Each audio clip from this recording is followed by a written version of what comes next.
Okay, so before we get started here, I do just have a few housekeeping notes to go over with everyone.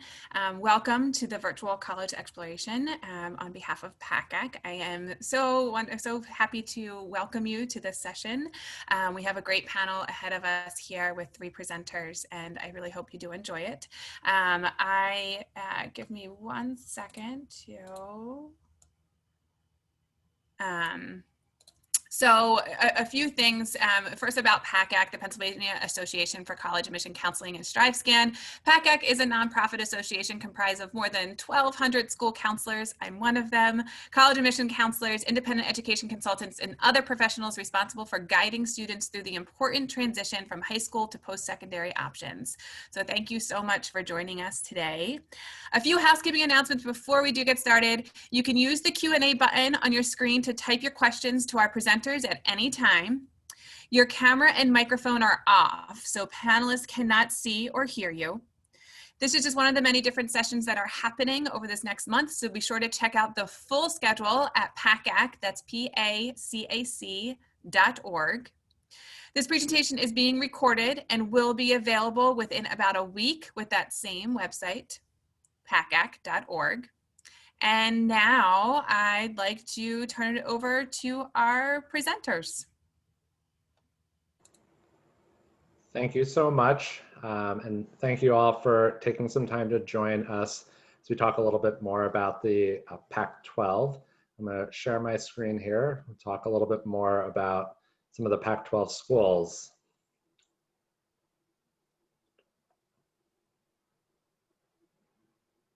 All right, so PAC-12. So thanks again for joining. My name is Joe Elliott. I'm the Associate Director of National Recruitment with the University of Arizona, but I'm gonna take a little time just to talk about some of the 12 schools that comprise of the PAC-12. So thinking about schools, the 12 schools that are included, we are all large public universities, typically have an enrollment of over 30,000 students. These schools are, vary in terms of where they lie geographically, but most of them are going to be out on the West Coast and definitely are considered some of those larger schools. Some of them also comprise of land-grant universities or the centers for affiliate campuses. More than just a number, thinking that we are big in size, we definitely do all focus on that student experience. So thinking about our faculty to student ratio across the board, typically it's, some will vary by schools, but on an average, it's about 20 or fewer students per faculty member. So I think one of the nice things about all of the schools that comprise the PAC-12, they all do a really good job of kind of ensuring that, faculty to student relationship, which is something that's really important when you're thinking about your education and then opportunities outside of the classroom. We are all also Tier 1 research universities, so we all really do pride ourselves in the variety of research that is offered, which is a very important component to the educational experience and making yourself ready both while you're at your university or as you look to move on. Research definitely plays a very big component. We all do very various types of research, but what's nice is that we all make sure that research is for all disciplines. So it's not just STEM-based, it's humanities-based, and the amount of research that's generated is between the PAC-12 is considerably higher than where you would find in other parts of the country. We also all pride ourselves on athletics, so we are a Power 5 conference. We're also the only conference to have won over 500 NCAA Division I championships. Those are definitely big things. Some of the rivalries between PAC-12 schools are very, very historied. Some are very competitive. And I think this is one of the things that helps students, especially out on the East Coast in Pennsylvania, really kind of identify first and foremost. Oregon is a big one. When I was younger, I always remember the Ducks. But I think one of the things that we definitely pride ourselves on is the variety of athletics opportunities for our student athletes and the amount of support that all of our students help support our student athletes. We also offer a variety of opportunities to get involved everywhere. So we talked a little bit about research opportunities. All universities in the Pac-12 have an abundance of internships, both in their home cities and then back here on the East Coast. And it really does help with students, their overall experience, and getting involved with things that are also outside of the classroom, which really does help round out a really positive overall educational experience for students. And then what's the biggest one again? We are a Pac-12 conference, so it is a lot of schools that you would found out on the West Coast. A lot of them are located out in California and extend up through Washington, Colorado, Utah, Arizona. So it's mostly just that location. Some schools are located a mile from the beach, some are located a mile from a ski resort. There definitely is some beauty beyond all of the schools. Some are a little bit more remote, some are in huge city centers, which just really makes the variety of school campuses something that's really far and beyond a really great opportunity when you're thinking about Pac-12 schools. I'm going to pass it over to Arizona State University.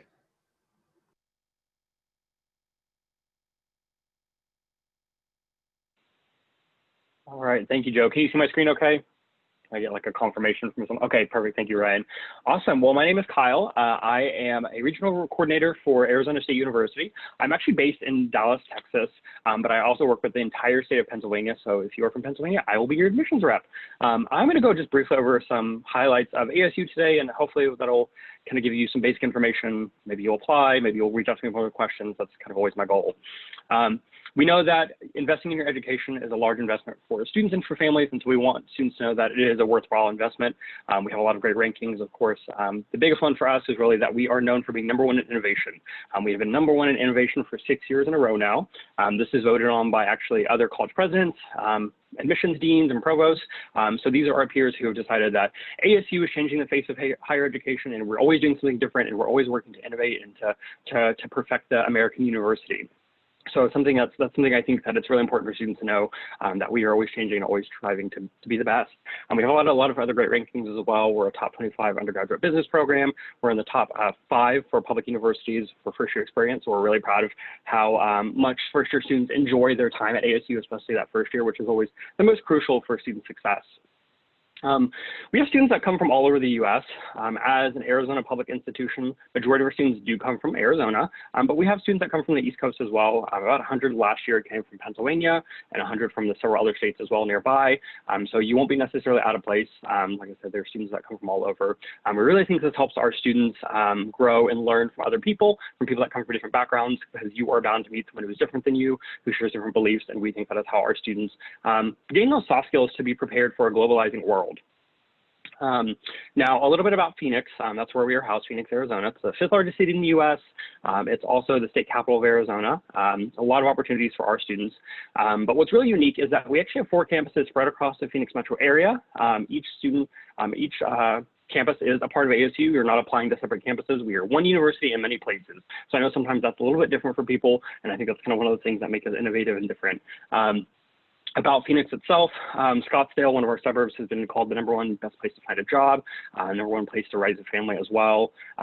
Where every Fortune 500 company housed in Arizona is housed in Phoenix. And the average temperature is 75 degrees in Phoenix. I know for Pennsylvania students especially, that's usually a really big factor, is the fact that in December in Phoenix, you can go out in shorts and a t-shirt and be comfortable, versus back home, they're shoveling snow out of their driveways. And I just know that's always a really big selling point for students. Yes, summers are hot, but the rest of the year is beautiful. So kind of diving into the campuses a little bit, each campus houses different majors. Students, like I said, are assigned to a campus based upon their major. So just to kind of give you a brief overview of what each campus houses, our downtown Phoenix campus, it's a medium-sized campus located in the heart of downtown Phoenix. This is where all of our majors with a public purpose are housed. So think things like journalism, criminal justice, nursing, and health innovations. Next is our Tempe campus, which houses all of our really kind of a lot of different majors.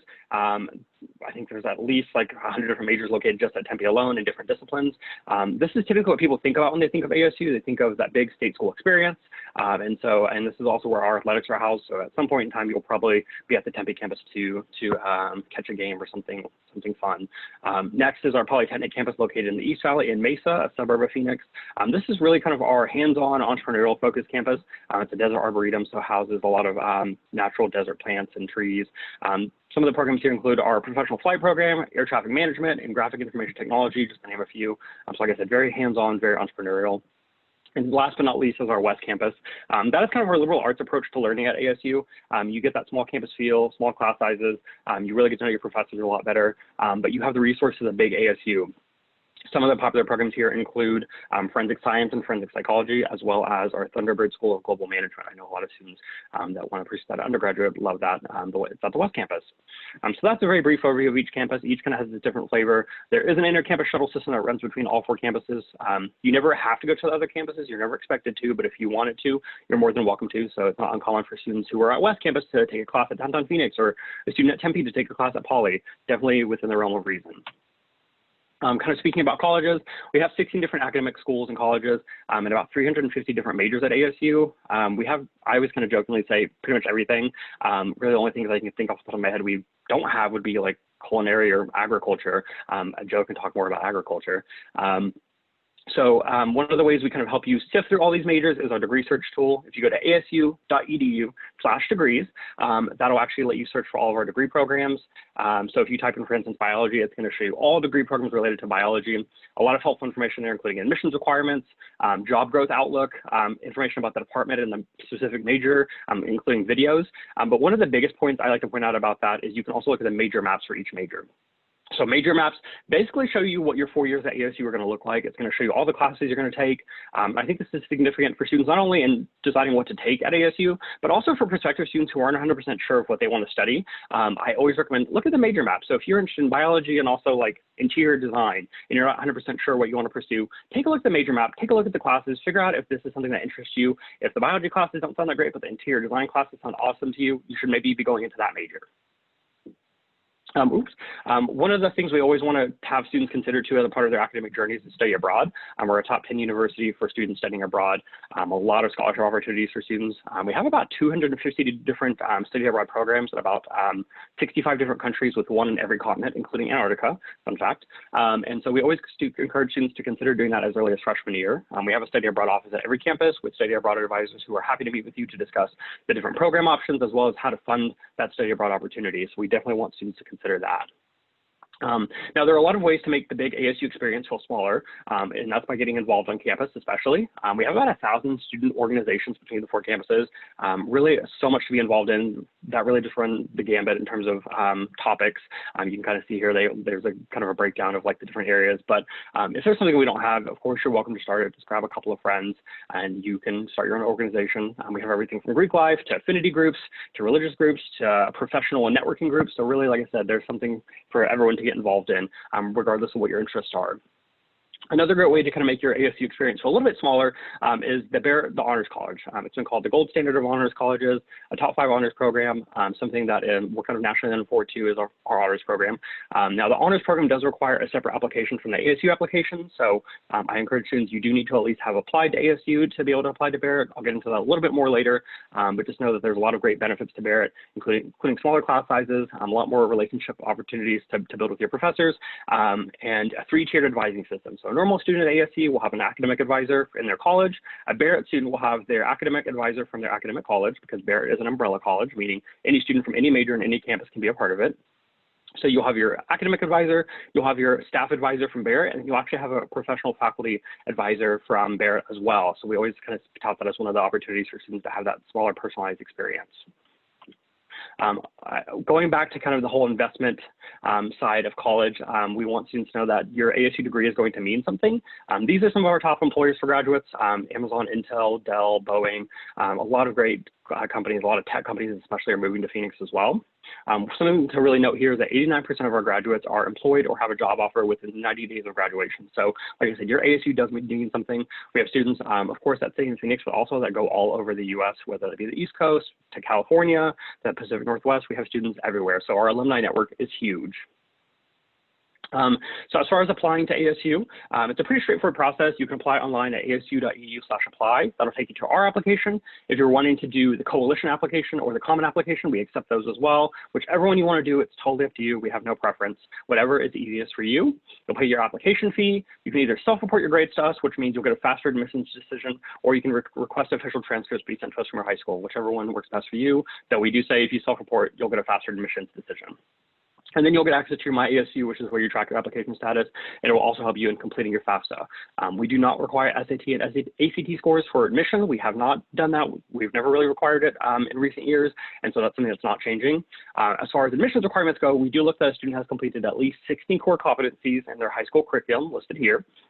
If you have those 16 core competencies, we are then going to also look to see that you have either a 3.0 GPA based off these 16 core classes, a 24 on the ACT, or 1180 on the SAT, or you're in the top 25% of your graduating class. So those are our assured admissions requirements. If you meet them, you're in. If you're not, it's not that you won't necessarily get in, but the farther you are away from those requirements, I'd say the more challenging it is to be admitted to ASU.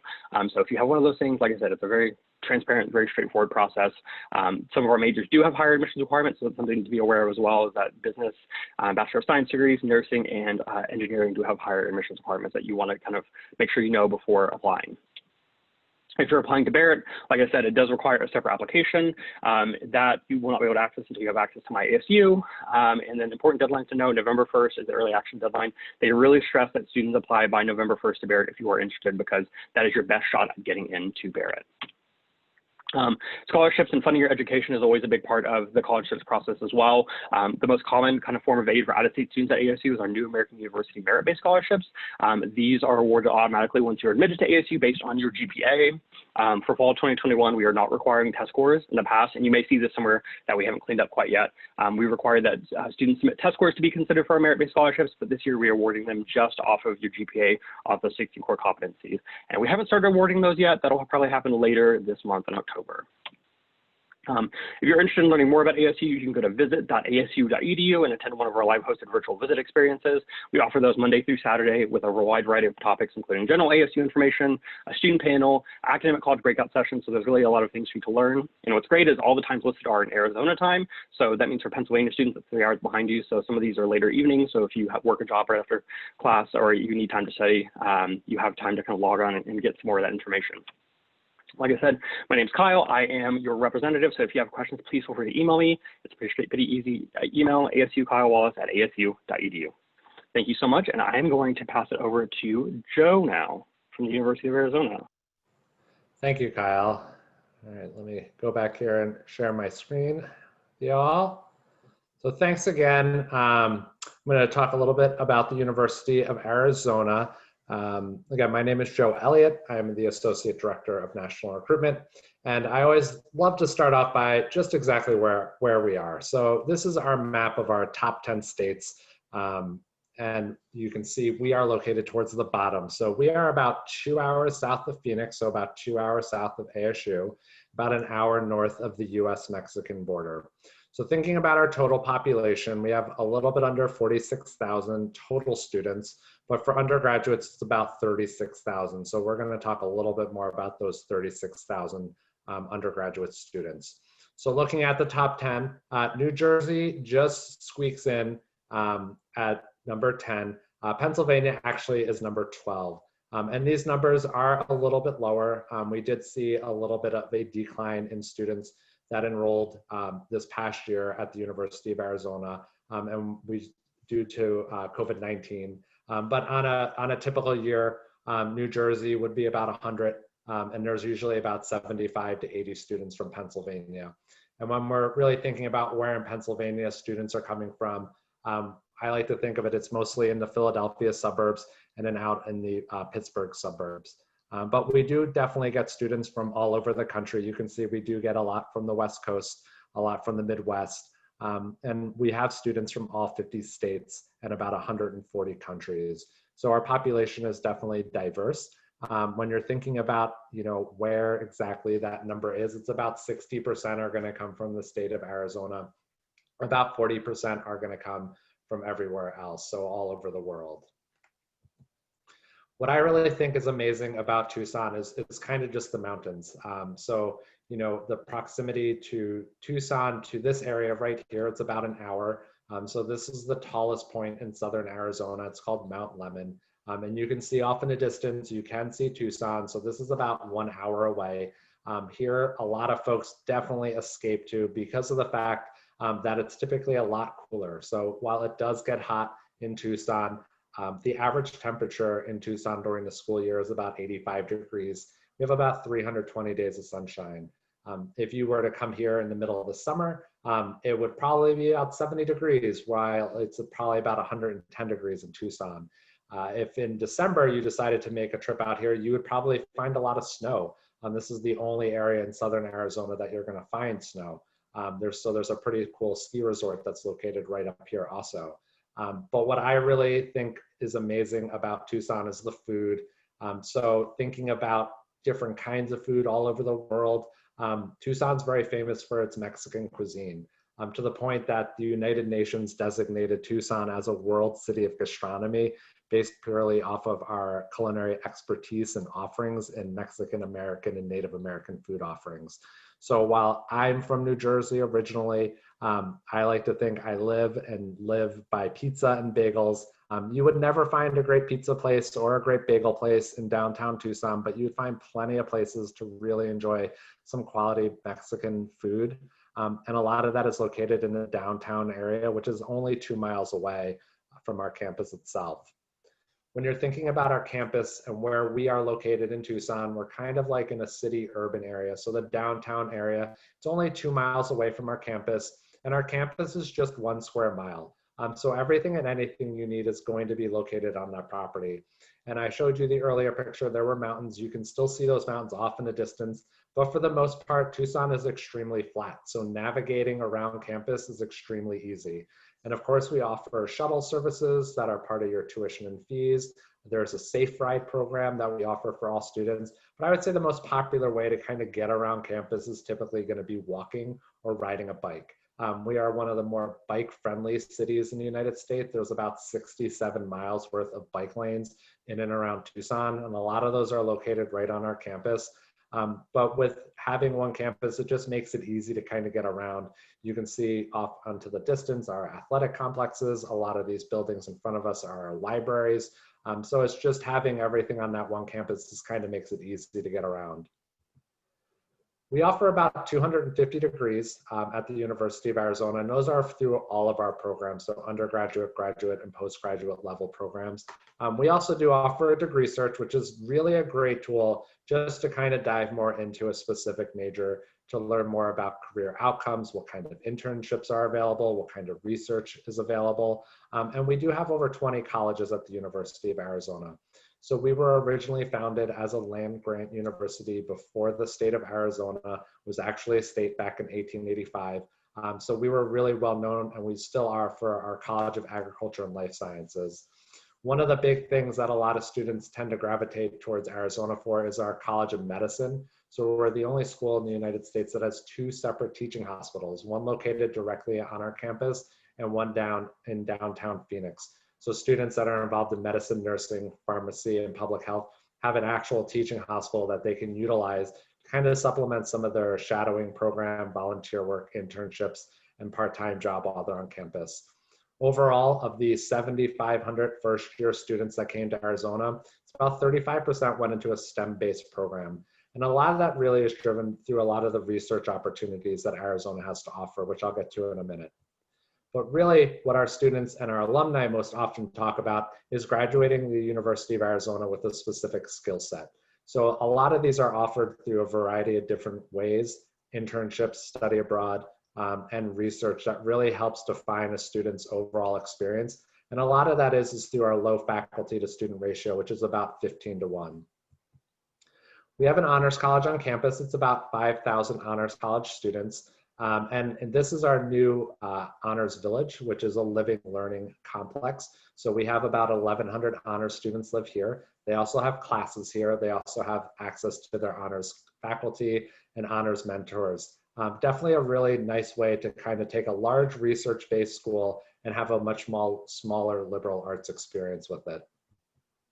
We also have an abundance of student support services. The one that we're most well known for is our SALT Center, which is a standalone standard academic support building for students. So applying into the SALT program is a little different. You apply into Arizona and get admitted, apply into the SALT program, get admitted.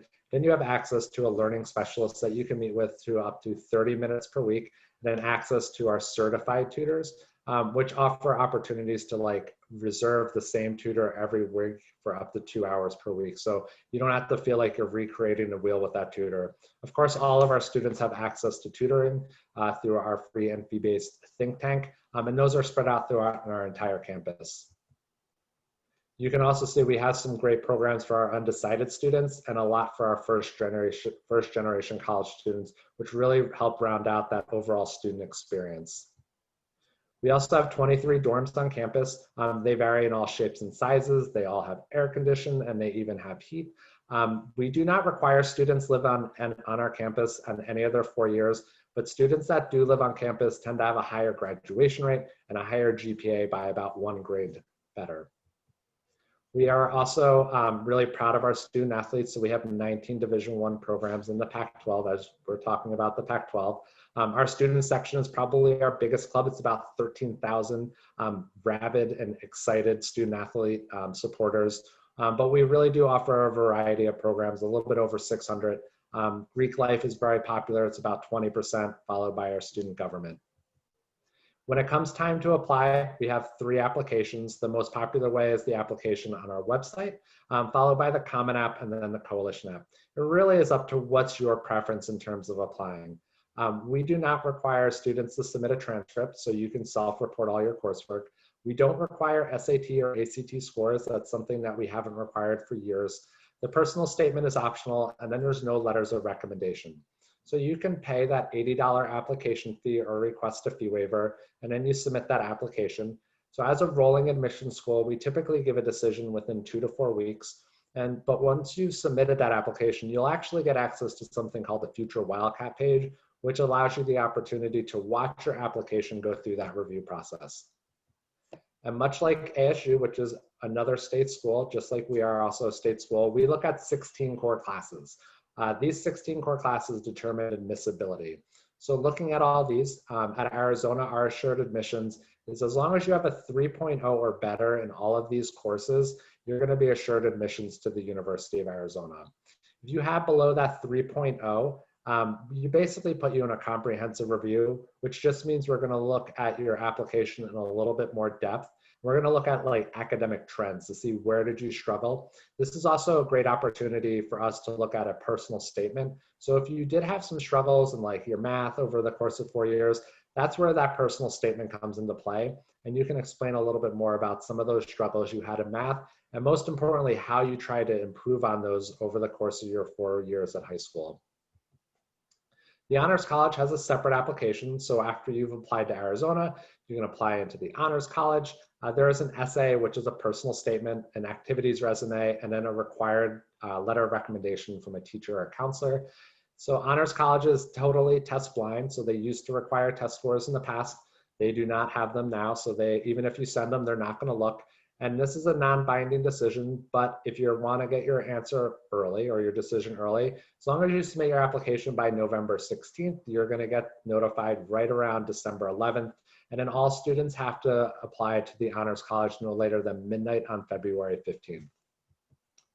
Arizona offers a guaranteed tuition plan. So this upcoming fall, it's $36,600. That's your tuition and mandatory fees. What's nice about having a guaranteed tuition plan means whatever you start at is what you're going to pay each and every year for up to 4 years, which is a great way to kind of help balance out budgeting for your education. Arizona also offers a nice non-resident Arizona tuition award. So this is going to be based off of what we call a 6th semester core unweighted GPA. So going back to those 16 classes, we only use grades from your freshman, sophomore, and junior year to build a GPA for admissibility. We use that GPA to determine the merit scholarship that you're going to receive each year for up to 4 years, as long as you maintain a 3.0 at Arizona. We also offer a lot of opportunities. So we know you can't get in a car in Pennsylvania and drive down to Tucson. Of course, you could if you want to. Unfortunately, at this time, we are not doing any in-person tours, but we have a great virtual tour. All of our academic colleges offer plenty of info sessions Monday through Friday. And then we also offer tons of information on our YouTube page and then our Instagram page. And then there's me. Again, I am Joe Elliott. I'm the Associate Director of National Recruitment. I didn't mention this earlier, but I am based out of New Jersey. I primarily work with our students from our Mid-Atlantic region. And of course, if you have any questions, please feel free to reach out to me.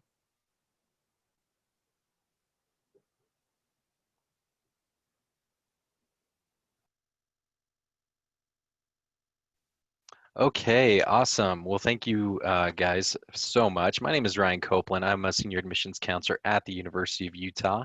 I am based out of Salt Lake City, Utah. So let me pull up my presentation real quick.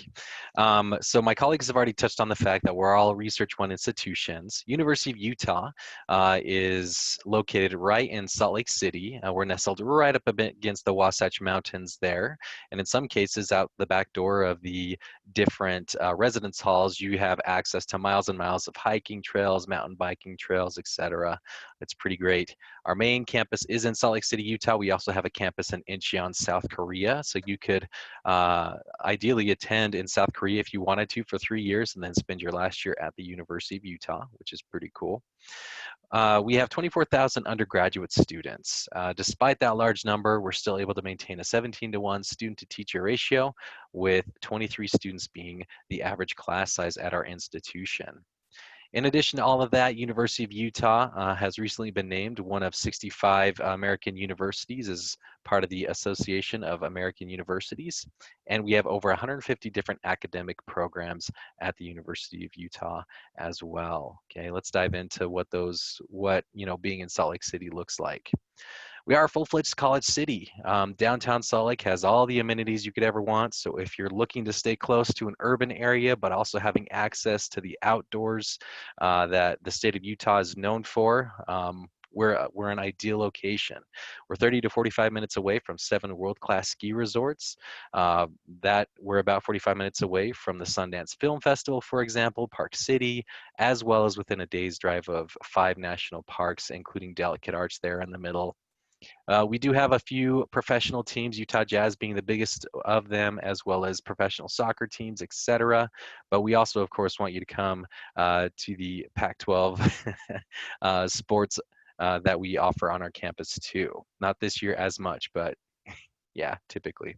It's really easy to get around downtown. We're 5 to 10 minutes away from the heart of downtown Salt Lake City, accessible by light rail or city buses. These are free for students as long as you have your student ID card to get down into the downtown area. Like my colleague Joe kind of stated, he had a similar map on his presentation. We are pretty close to a lot of key areas. Okay, for example, I mentioned that Park City is 35 minutes away. Delicate Arch is about 3 hours away, with other national parks being no more around 4 hours away each. But also the Utah Shakespearean Festival, which is world-renowned, a Tony Award-winning festival down in Cedar City, Utah. But flying from Pennsylvania area, you're looking at about 3.5 hours, somewhere around there. So pretty easy to get to Utah by plane. We have 18 different colleges with over 150 different academic programs. Some of these include our School of Business, okay? Anything from accounting to entrepreneurship, which we are ranked one of the top 10 entrepreneurship schools in the country, to marketing, as well as the Business Scholars Program, which is an amazing opportunity for students that want to come in their freshman year and start kind of getting deeper into the business world. They sponsor students going to real life businesses all over the country and in other years, places like Japan, but they've also visited places like Apple and Google headquarters and as close to Utah as Las Vegas, because there's a lot of businesses happening there as well. So a lot of cool things happening there. We're also one of the top gaming programs in the country. So if you want to design video games after college, we do have a pretty robust program in that. We also have 13 different engineering programs at the University of Utah. You're seeing Dr. Gregory Hines there with what they call the Luke hand in the picture. He is developing an apparatus, so that's people who are amputees can use this this device and actually feel the things they're touching rather than just having you know, the connections that amputees usually have to deal with. But yeah, you know, we uniquely have aeronautical engineering as well as the other engineering programs that you see there.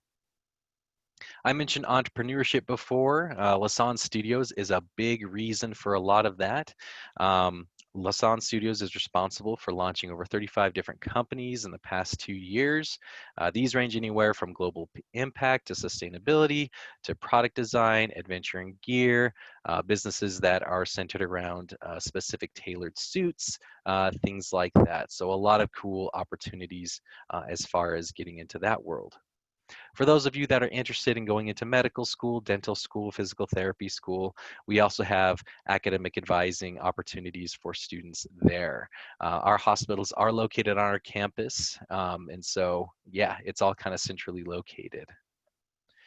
We also have other opportunities for students. The Hinckley Institute of Politics, for example, if anyone watched the vice presidential debates, that was hosted on our campus, and the Hinckley Institute of Politics was instrumental in helping get that off the ground and organized. They sponsor local internships. They also sponsor worldwide internships. We actually had a student attend the initial Brexit vote and saw the fallout from all of that over there in the UK. And so, yeah, we send our students all over the world. We also have different learning communities to help students. There are courses to help students figure out what they want to major in. There's also a course that enables students to knock out their general education requirements in a year through our Block U program, as well as an opportunity for students to be part of LEAP, which is themed academic learning communities where you're in a common cohort from semester to semester based on your interests, whether that's science, engineering, whether that's a humanities major, things like that, to help students stick around. We also have a lot of opportunities for students to live on campus. University of Utah does not require incoming freshmen to live on campus their first year, although we do recommend it. My colleagues mentioned that living on campus is a great way to up your GPA and help you come back to school. That rings true for University of Utah as well. Our students have higher GPAs than the average student, and they tend to return for a second year to the University of Utah and eventually go on to graduate. Okay, so we have a lot of awesome opportunities for students to live on campus. Students also get to enjoy access to the Student Life Center. This is free for all students, whether you're interested in cardio, whether you're interested in lifting weights, etc. This is a beautiful new facility. And then we also offer over 600 different clubs and organizations on our campus. These range anywhere from multicultural clubs to just for fun clubs to clubs based on religion, as well as any other random things that you could probably think of. We probably have it. As part of the PAC-12 conference, the Big Five conference, we do have a massive student section, the Mighty Utah Student Section. Being next to the mountains and next to the Wasatch Fault Line, we do have Richter scales on our campus. These students make so much noise and so much vibrations with their jumping up and down that they actually make seismic waves that register on the Richter scale. So it is a fun opportunity to be a part of that as well. Moving into what our application looks like. University of Utah has two key deadlines to think about, okay? December 1st is our first early action deadline. February 1st is our second early action deadline. This is not early decision, so it's non-binding. So as long as you apply through the Common App by December 1st or February 1st, you will automatically be considered for merit-based scholarships, and you will find out about admissions about a month after those deadlines, okay? As we have moved to test optional this year for both scholarships and admissions, all we need is the application fee or waiver, as well as your official transcripts, okay? And as part of the holistic review process at the University of Utah, we take into consideration things like the type of classes you're taking, leadership experiences, service opportunities, extracurriculars. We even take into consideration things like circumstances outside of your control. So, keep that in mind as you're filling out the application. We like to see a lot of details about that. Our school is also pretty affordable. We awarded over $98 million worth of scholarships last year alone. As long as you apply by December 1st or February 1st, you'll be automatically considered for those merit-based scholarships, and we recommend that you get that FAFSA into us by February 1st of your senior year. You can also become a resident in the state of Utah in as little as a year. As long as you're physically present in the state for 12 continuous months, you have financial independence, which just means your parents don't claim you on their income taxes, and you establish domiciliary ties, such as getting that Utah driver's license and registering to vote in the state of Utah. After that first year, you will pay the in-state tuition and fees number for tuition and fees. What you're looking at here is the high estimated cost of attendance for a full year of school, fall and spring semester, 13 credits per semester. Just focus on the in-state and out-of-state. WUI does not apply to you all. So what you're seeing here is a high estimated cost for room and board as well. That will fluctuate greatly depending on if you have a single room, a private room, a shared room, how big your meal plan is, etc., to give you an idea of what that will look like. These days, you know, it's harder to get on campus. We are conducting campus tours, starting next week. But we also have virtual events that you can engage with to see what University of Utah has to offer as well. So you do have those opportunities. If you go to our virtual events page, you can sign up for one of those. If you have additional questions, my name is Ryan. I am the admissions counselor that gets to cover Pennsylvania. That is my direct contact information. I do respond to emails pretty easily. But yeah, thank you all so much for your time. I'm going to stop sharing my screen now and give my time back to your awesome facilitator.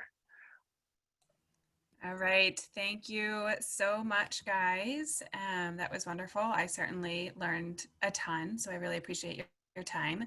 I'm going to go ahead and share my screen to give some closing notes here to our participants, excuse me. So just a few more housekeeping notes. As soon as I do close this webinar, a survey will pop up on your screen. It's a quick 4-question survey. Please do complete it so we can get better in the future. Also, this was just one of many sessions being offered by PACAC through this StriveScan fair for this virtual college fair. So be sure to sign up for some additional sessions at PACAC.org. And in about a week, you will be able to find the entire recording for this session, so share it with your friends, share it with your parents, and as well as all of the other session recordings if you aren't able to make every single one. They will all also be at PACAC.org. Thank you so much, and I will go ahead and end us here.